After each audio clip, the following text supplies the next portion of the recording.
অবশেষে সামাজিক যোগাযোগ মাধ্যমে একটি ভিডিও শেয়ার করলেন জনপ্রিয় অভিনেত্রী মেহজাবিন চৌধুরী।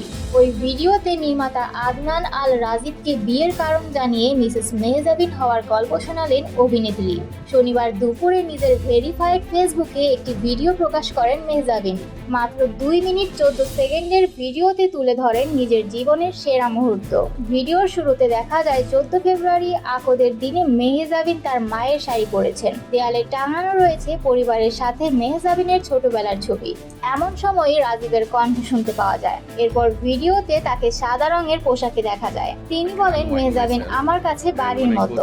বাড়িতে গেলে যেমন প্রশান্তি অনুভব করি, মেহজাবিনের পাশে থাকলেও সে অনুভূতি হয়।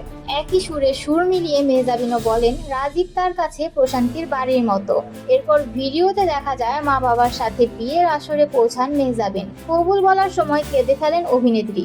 বিয়ের পর হাস্যোজ্জ্বল মেহজাবিনকে বলতে শোনা যায়, আমি বিবাহিত, এখন আমি মিসেস মেহজাবিন। গত 14 ফেব্রুয়ারি ভালোবাসা দিবসে আক্ত সম্পন্ন হয় মেহজাবিন রাজিবের। 23 ফেব্রুয়ারি অনুষ্ঠিত হয় গায়ে হলুদ। এরপরে 24 ফেব্রুয়ারি দীর্ঘ 13 বছরের প্রেমের সম্পর্ককে পরিণয়ে পরিণতি দেন এ প্রেমিক যুগল।